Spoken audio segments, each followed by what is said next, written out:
Hey guys, and welcome to the Working Money channel. DJ Peter Vass posts this on Twitter. The crypto market is replicating the 2017 bull run. So is it or isn't it? Even though the third quarter of every year has been historically bearish for Bitcoin, the entire cryptocurrency market seems to be replicating the same bullish momentum witnessed in 2017. And guys, I will explain in a second. The massive altcoin rally, the boom in smart contract enabled tokens or ICOs, and the latest DeFi boom. So those are the things that we're going to briefly examine. Just like the 2017 ICO rally, the DeFi FOMO is leading the influx of fresh money into the cryptocurrency industry. Most altcoins have done close to 20x to 50x since the March 12th Black Thursday sell-off. So what this article is suggesting is that we are now seeing a DeFi boom because of this whole DeFi craze with crypto. Guys, this is Link on the daily, and we can see ever since early May, actually, is there a better Link chart here with more history? Right, okay. Here's more history for Link. Ever since this sell-off here, okay, so this is what they're talking about. The sell-off in mid-March, Black Thursday, as it has been called, when the stock market fell, the crypto market fell. We have seen many of these coins, like this is Link, trading just under $2 at about $1.85 or so. And it went up as high as $20 on some exchanges, even higher than that. And right now it's trading at about $12, but we can see there hasn't been much of a retracement when you look at the grand scheme of things. This has been happening for many DeFi coins in the space. So with an inflow of institutional investors, especially hedge fund managers, looking at hedging against inflation and the falling dollar, the number of Bitcoin addresses has also increased. We've talked about that astronomically since last year. Cointelegraph had reported that the number of Bitcoin wallet holders holding at least one BTC is set to hit 800,000, which will break all-time high records. While institutional involvement keeps crawling, the rise of interest around cryptocurrencies keeps surging massively. With no end in sight, the euphoria has spread far and wide across the industry. Now, they talk a little bit about DeFi projects and ERC tokens and the like, and also kind of touch on ICOs, guys. I don't want to get into this article in too much depth. I just wanted to touch on some of the salient points. And what they're suggesting is what we are seeing now is really mirroring what happened in 2017. Guys, if you weren't here for the ICO craze back in 2017, what they were saying was during the summer of 2017, we saw some huge gains because certain ICOs, now of course some of them were scams, some of them were legitimate projects, but the fact of the matter remains, because of ICOs, this is what got more interest pumped into the market. And so if we look at the summer of 2017, guys, this is Bitcoin on the daily. I'm just going to show you guys what happened then. Okay, from March up until September 2017, let's call it the spring, summer of 2017. We saw Bitcoin trading just under $1,000, okay? And this was March, the end of March. We saw an increase for Bitcoin with this leg up going up about just over 200%, 230%. It then did correct down here. And then by the beginning of September, we saw another leg up here. Okay, now the increases for Bitcoin was up 450% with another correction down. And guys, this correction lands us in about mid-September, which is where we are today. Now, if we're going to see this trend continue, we could see a bullish fourth quarter for the crypto market. As you guys can see, Bitcoin did rally. It did correct here down around 3,000 and then made new highs up to 20,000 back in December 2017. So are we going to see the same kind of movement? Of course, this year we have had the March 12th Black Thursday sell-off, which adds a little bit of a different dynamic to this crypto bull run. But that all said, there's more money coming in. Also, the stock market isn't looking as good as it did back in 2017. So institutional investors are looking to hedge against their investments. We already know about the Bitcoin wallets. More than ever are holding one or more BTC. And so this is a recipe for this bull run to really kind of fly and go even higher. Now, I don't want to get everybody excited, but there is a prediction that XRP could hit $1,000. And no, guys, it's not just the uphold thing. I'm going to get to that in a bit. I want to move along with this. So XRP Crypto Wolf posted this. China's currency hits a 16-month high on retail spending boost. The USD just keeps getting weaker. And here's China silently making moves with not only their fiat currency, but also their upcoming digital currency. This is also what's fueling these fears, I suppose, that the US dollar is going to lose lose momentum, that it's already losing momentum, but that it will eventually crash. So China's currency hits its highest level in more than a year as retail stores rose for the first time in 2020, underscoring the country's economic recovery from the pandemic. The renminbi strengthened as much as 0.4% to RMB, approximately 6.75 per USD, in trading within mainland China on Tuesday, its firmest level since May 2019. So you can get about 6.7857 renminbi for $1. Let me show you that on this chart here, the CNY to the USD. So you guys can see this is the Chinese yuan, and you can see it strengthening compared to the US dollar. Bullish momentum moving up. There was a point where one Chinese yuan could buy you about 0.1396 cents USD. Now that number is up to 0.1477 cents USD. It doesn't sound like a lot, but ultimately what it's suggesting is it is getting stronger, and it keeps getting stronger. It has been since the economy has been recovering since the pandemic. The less tightly regulated offshore renminbi, which trades in major hubs outside China, strengthened 0.3% past RMB 6.8 per dollar. So Ken Chung, a strategist at Mizuho Bank, said the renminbi had been boosted by hopes of improving relations between Beijing and Washington following signs of a deal on the future of popular Chinese app TikTok.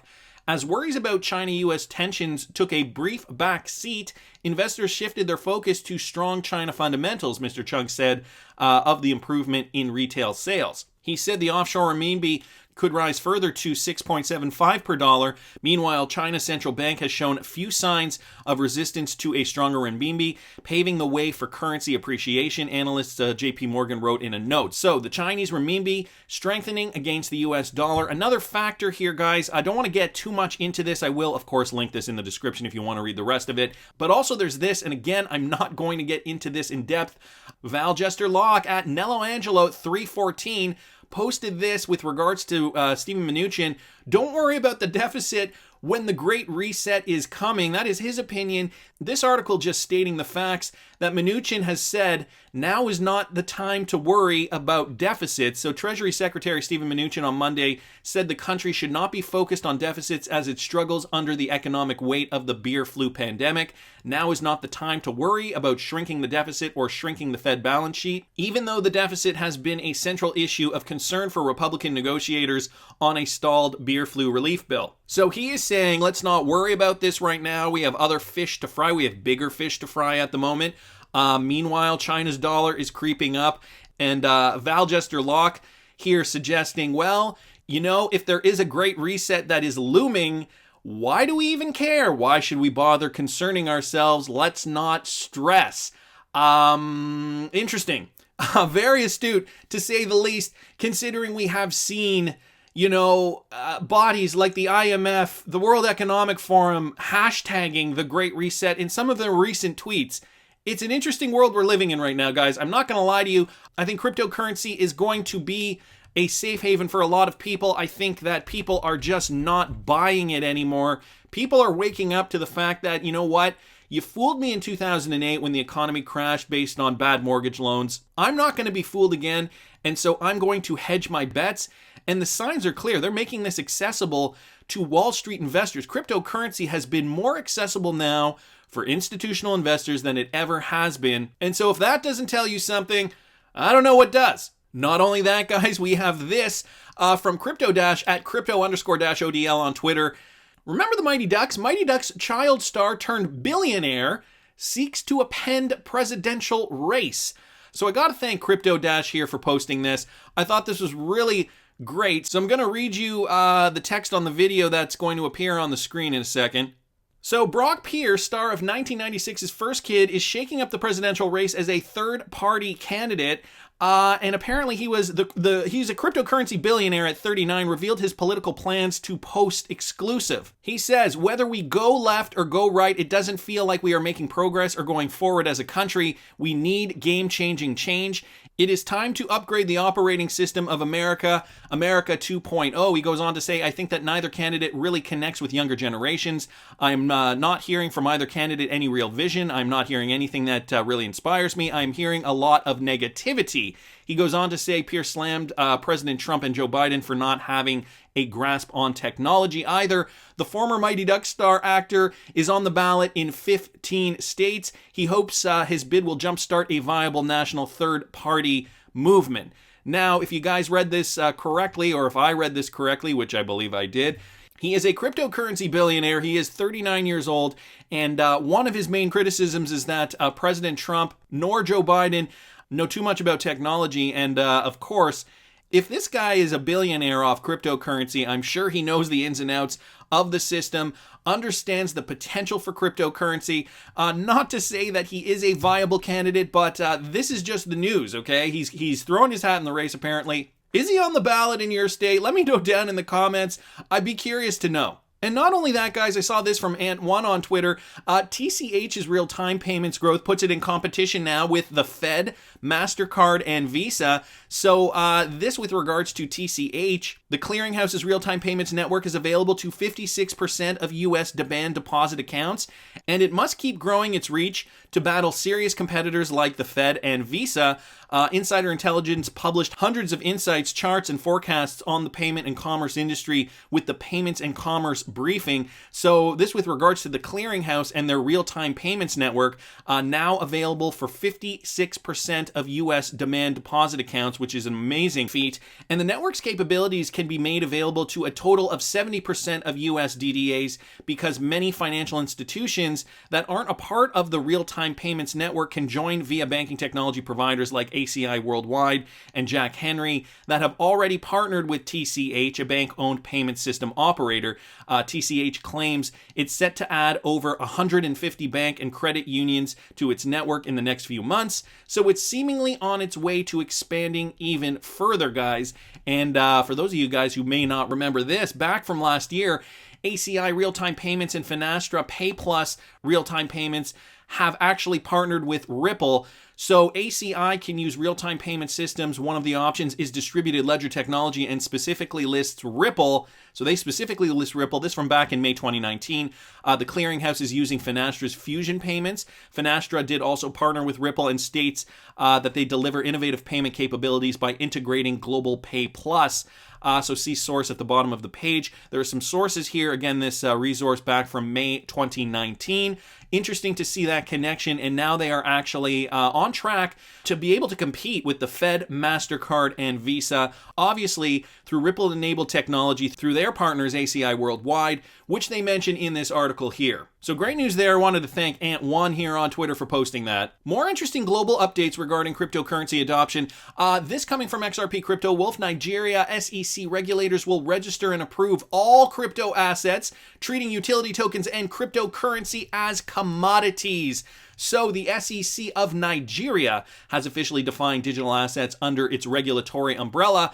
In a September 14th statement, the Nigerian Security and Exchanges Commission, or SEC, defined tokens and coins in the country's financial markets. The commission stated that the digital assets, which provide alternative investment opportunities, would be classified into 4 different categories for regulatory oversight. Virtual crypto assets are securities unless proven otherwise, said the SEC. The burden of proving that the crypto asset proposed to be offered are not securities and therefore not under the jurisdiction of the SEC is placed on the issuer or sponsor of said assets. According to the announcement, Nigerian regulators will register and approve all digital assets treating cryptocurrencies and utility tokens as commodities. The SEC stated it would not be responsible for overseeing utility token spot trading and transactions, which is interesting. They're putting the onus on the cryptocurrency creators. The regulatory body said it would view security tokens as securities and derivatives and investment funds as securities and derivatives and investment funds as specified investments. The general objective of regulation is not to hinder technology or stifle innovation, but to create standards that encourage ethical practices that ultimately make for a fair and efficient market. Now, this sounds forward thinking in my opinion, although I'm sure this does come with its own set of challenges. Nevertheless, this is what Nigeria is doing. You know what? Treat them all the same. That's fine. Paint them all with one brush, but allow the real cream to rise to the top. Allow companies like Ripple, for example, to state their case and say, hey, look, we are not a security. We are a utility token, and here are the reasons why. I don't think that that is too off base. I don't think that that is too unreasonable. Anyway, this is what Nigeria is doing, and I thought I'd bring that to you guys. And yesterday I talked about Ripple adoption and expansion, most specifically in the MENA regions and the Asia Pacific regions. And guys, I saw this. It's an older clip from Dilip Rao, courtesy of Lord XRP on Twitter. And here's what I wanted to remind you with regards to Ripple integration worldwide. Let me play you this clip here. When I was running for Ripple for the last 3 years, the APAC MENA business, and MENA has been the fastest adopter of technology from Ripple to date. So we have signed banks in Saudi Arabia, in the UAE, in Oman, possibly in Kuwait shortly. So the appetite for embracing Ripple's DLT technology for cross-border payments, enormous interest. So the enthusiasm of the regulator, the central banks, to also encourage the use of Ripple technology to build new infrastructure for payment rails, not just within the country, but across the GCC, I think augurs really, really well for the adoption of the latest technology in this region. So there you have it, Dilip Rao stating that the MENA region, which is the Middle East and North Africa, has been one of the regions with the most Ripple net adoption to date. Now, again, this clip is a little older, but I wanted to mention that because it is important considering what Nigeria is doing here now. And we have heard about a few partnerships in the Middle East with regards to certain Middle Eastern central banks and other even private entities in the Middle East and them integrating with RippleNet. But it's good to hear it from a representative at Ripple that this is actually one of the regions in the world where we're seeing large RippleNet adoption, especially when you consider the kind of money that comes out of the Middle East. Very, very interesting to say the least. Wanted to thank Lord XRP for posting this. And for those of you guys still confused about the PayID thing, I think this sums it up quite nicely. This from Mickey B. Fresh at Mr. Fresh Time on Twitter. Posted this reminding us why PayID is going to be such an important and even critical measure in the coming years with regards to making payments. So PayID is Ripple and open coalitions for the next wave of DeFi and Interledger that can confirm full KYC and AML regulations. DeFi does not have to only exist in unregulated marketplaces. Your PayID address attaches to a digital identity linked to a wallet or a bank account. And just a few screen grabs describing what this is, how it's going to be used, and why it's going to be important. So composable with existing standards. This is what's going to be really important. PayID can easily wrap existing standards or namespaces. You can get it through unstoppable domains, as I've mentioned on this channel, and there are other methods as well. So if you have a crypto domain, you will be able to, the same way you can set up an email at that domain, if you're Bob at digitalwallet.com, you can set up a PayID as well, Bob$digitalwallet.com as an example. So there are no single party controls or sets of terms for joining, and it's exactly like an email, right? The infrastructure created for email to be able to send messages freely, the name, the @, the domain.com.net or wherever you are, that is your email, and it's interoperable with many different networks. So it encourages the collaboration that's necessary for interoperable digital ID to work. PayID can cut through that by supporting a blockchain agnostic standard that connects to both crypto and traditional currencies. And this is what's going to be important because this is going to be a global method to exchange currencies, and so it needs to be interoperable with both cryptocurrencies and fiat currencies. And it's run by Ripple. This is the best part. Ripple is behind this 100%, of course, because this is what they're in the business for. Here's a quote from Ripple CTO. "We need frameworks which protect the consumers but doesn't suffocate the innovation in the process. What we build, we regulate the market but decentralized. Give the technology to the same potential to grow as before. It'll stop money laundering. It verifies the users. It protects exchanges. And you can build your own decentralized identity with one assigned payment ID." Let me just read you this as well, this last one here. And this just goes to the point that PayID isn't the only project in the space that is doing this. There are other blockchain blockchain projects that are working with Bank of America that have recently submitted a patent, the digital ID protocol. There's also a Canadian digital ID. The UK's Financial Conduct Authority is pushing a self-sovereign ID as well. But at Gartner, adding that this adoption of decentralized finance, cryptocurrencies, and stablecoins accelerate, there will be more common identifiers that underpin the function of these new business rails. Identity of things will become much more important, as well as business demand to know the provenance and authenticity of the goods they are paying for and relying upon. So this is just, another step in the direction of streamlining payments, making sure that the world can actually efficiently send money worldwide. Shouldn't matter where it's going, shouldn't matter how exotic the corridors are. It should be as easy as sending an email. The same way we can send an email to Nigeria or to Australia or to anywhere in the world. It should be easy to send money, and it shouldn't matter how much money we send. Even if we want to send an email with one word, we can send it at the same rate, at the same cost, as if we wanted to send an email with an entire manuscript attached in the body. So think of it that way, guys. The PayID Coalition wants to democratize this, and it looks like they're succeeding in doing so. There's some more information down here in this thread. A very, very rich thread with lots of information. I wanted to thank Mickey B. Fresh here. I will link it in the description if you guys want to join in on that conversation. And what about this, guys? This from John Wick _589 on Twitter. According to Deutsche Bank, the 23rd of November 2020 is phase 1 of a big bang implementation into ISO 20022. Here's the timeline. We've seen this chart. I've showed this chart in a previous video with regards to the timeline of the ISO 20022 implementation and where we are today versus where we are going to be in the future. 2025 is finally that maturity date where we're really going to see all of this come to fruition in its formidable glory. But apparently, November 23rd, 2020 is a very, very important date according to Deutsche Bank. So here's an article with regards to this. The abstract, according to Deutsche Bank, the 23rd of November is phase 1 for a big bang implementation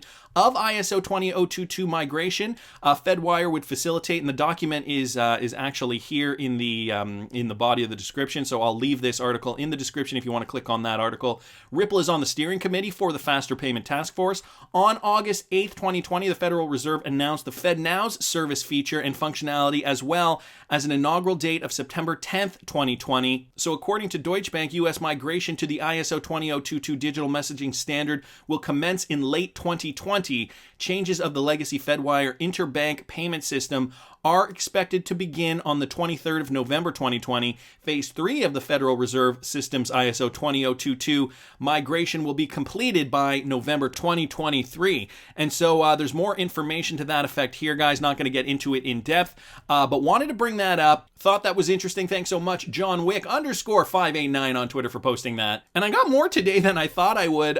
This is the ongoing saga. Not a saga so much as just the thread that keeps on giving. This from Crypto Whale at Crypto Whale on Twitter. His Ripple and XRP thread. This guy's been in the space since 2013. He says he spent a lot of time researching and comparing altcoins and has XRP ranked at the top. So I talked about this thread in a few videos now, but this is a new one. He keeps adding more information as the days go on. XRP is a digital asset utilizing DLT like Bitcoin, but that's where the similarities stop. XRP is 1,000 times faster than BTC. XRP is 1,000 times cheaper than BTC. XRP is better for the environment. XRP is more scalable. Ripple is the only company on the market that is actively pushing for regulatory clarity, which we talked about in a former video. They've been working closely with government agencies to ensure they are fully compliant. This gives XRP a huge advantage compared to other altcoins, which will eventually vanish. Now, this is the point that is actually brand new and I thought was very interesting. Data shows, and this is why there are, or rather could be, a lot of XRP haters in the space. Data shows that 79% of XRP investors fell victim to FOMO during the 2017 pump and dump. This has spawned lots of haters for XRP. Many had lost money, which created a subconscious negative bias against the coin. So here's a statistic. I do not know where he got this stat. I would love to know where that stat came from. 79% of investors bought their first stack of XRP above $2.50, which would have brought them up here. Now, full disclosure, I bought my first stack of XRP at around the 74 cent mark, and it was down around here in the fall of 2017. I saw it rise up over and above $3. It was around $3.80. And I thought, wow, this is great. I'm doing well. And of course, I kept holding. I was brand new to the crypto market. I didn't know the market cycles. And then I saw my profits slowly disintegrate. And, of course, then we were in the bear market of 2018, 2019. But I kept buying, I kept accumulating, I kept cost averaging down. And now my XRP stack is about 20 times the size as when I bought my first little bit of XRP back in 2017. And yes, I have cost averaged down now in the 30s for XRP, 30-cent mark. So it's not the end of the world. But if 79% of investors bought their first stack of XRP above $2.50, I could see where a negative bias would come in if you got trapped into the FOMO, if perhaps you didn't know any better, perhaps you thought, well, this market is just going to go up forever. Maybe some of you learned your lesson. You started cost averaging down. But I get this. Crypto Whale brings up a good point, and every day there's another point I haven't thought about. Very, very interesting. He says, well, many criticize XRP for being dead. That is certainly not the case. XRP is up over 10,000% since its inception. The logarithmic scale also shows we're just seeing a similar trend we saw back in 2015 to 2017. And I've showed you guys this on the charts before. Okay, we've been basing for about 2 years now. Not really making higher highs. Well, in the short term we have been, but if you zoom out in the long term, we haven't really been seeing higher highs. And this is the same trend that we're seeing now, okay, from about 2018 up until 2020. Now we're seeing a bit of a boost for XRP, but we are still in a bit of a holding phase. We saw that boost when the market rose up to about 32.5 cents, or almost 33 cents actually. Then that correction, now we're trading at about 0.247 cents. Crypto Whale down here continues the thread. Guys, I won't read the full thing, but I will link it in the description.